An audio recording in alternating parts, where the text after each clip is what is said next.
Baik, Assalamualaikum warahmatullahi wabarakatuh. Perkenalkan nama saya Nur Izzati dengan NIM 2203204. Baiklah, di sini saya akan menjelaskan materi tentang administrasi pendidik dan tenaga kependidikan, yang dimana mata kuliah administrasi dan supervisi pendidikan ini diampu oleh Ibu Nur Hizrah Gistituati dan Ibu Pipin Wildana.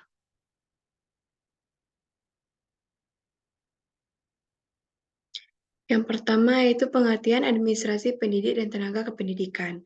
Administrasi pendidik dan tenaga kependidikan atau PTK adalah proses keseluruhan kegiatan pendidik yang meliputi perencanaan, pengorganisasian, pengarahan, pelaporan, pengkoordinasian, pengawasan, dan pembiayaan dengan menggunakan atau memanfaatkan fasilitas yang tersedia, baik personal, material, maupun spiritual, untuk mencapai tujuan pendidikan secara efektif dan efisien.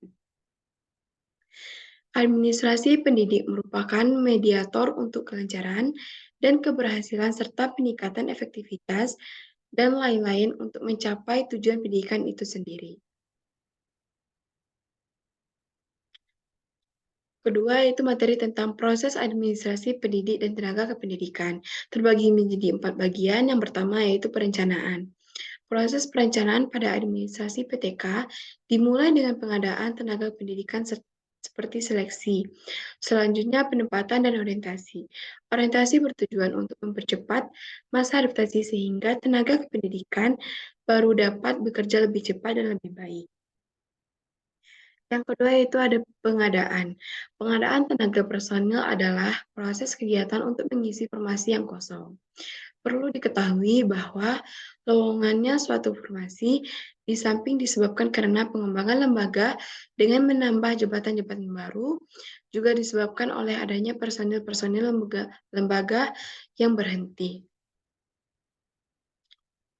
Yang ketiga ada penempatan. Penempatan merupakan tindakan pengaturan atas seseorang untuk menempati suatu posisi atau jabatan.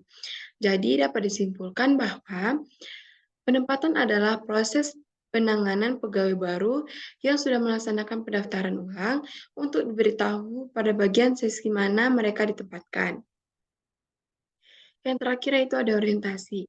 Orientasi merupakan upaya memperkenalkan seorang tenaga kependidikan yang baru terhadap situasi dan kondisi pekerjaan atau jabatannya. Orientasi bertujuan untuk mempercepat masa adaptasi sehingga tenaga kependidikan baru dapat bekerja lebih cepat dan lebih baik. Namun, tidak semua orientasi menjamin hasil yang baik. Materi ketiga yaitu ada kesejahteraan pendidik dan tenaga kependidikan. Terbagi menjadi 3 bagian. Pertama itu ada gaji.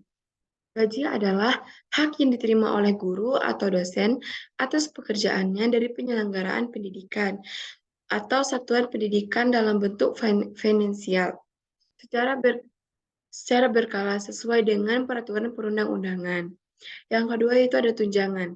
Tunjangan profesi diberikan kepada guru yang telah memiliki sertifikat pendidik yang diangkat oleh penyelenggaraan pendidikan dan satuan pendidikan yang diselenggarakan oleh masyarakat.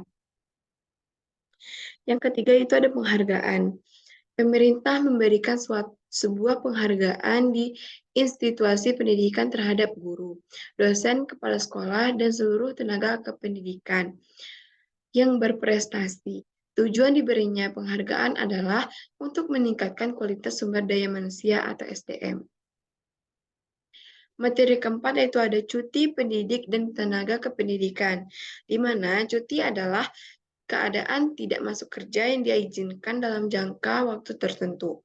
Tujuan pemberian cuti adalah dalam rangka usaha menjamin kesegaran jasmani dan rohani. Adapun jenis-jenis cuti yaitu cuti tahunan, cuti besar, cuti sakit, cuti bersalin, dan cuti karena alasan penting. Materi terakhir yaitu tentang pembinaan dan pengembangan pendidik dan tenaga kependidikan. Terbagi menjadi 2, yaitu pemberhentian PTK. Pemberhentian pegawai negeri sipil adalah pemberhentian yang menyebabkan yang bersangkutan tidak lagi berkedudukan sebagai pegawai negeri sipil. Yang kedua itu ada pensiun. Pensiun adalah penghasilan yang diterima setiap bulan oleh seorang bekas pegawai yang tidak dapat bekerja lagi untuk membiayai kehidupan selanjutnya, agar tidak terlantar apabila tidak berdaya lagi untuk mencari penghasilan yang lain. Mungkin sekian presentasi dari saya. Jika terdapat kesalahan serta kekurangan, mohon dimaafkan. Wabillahi taufiq wal hidayah. Wassalamualaikum warahmatullahi wabarakatuh.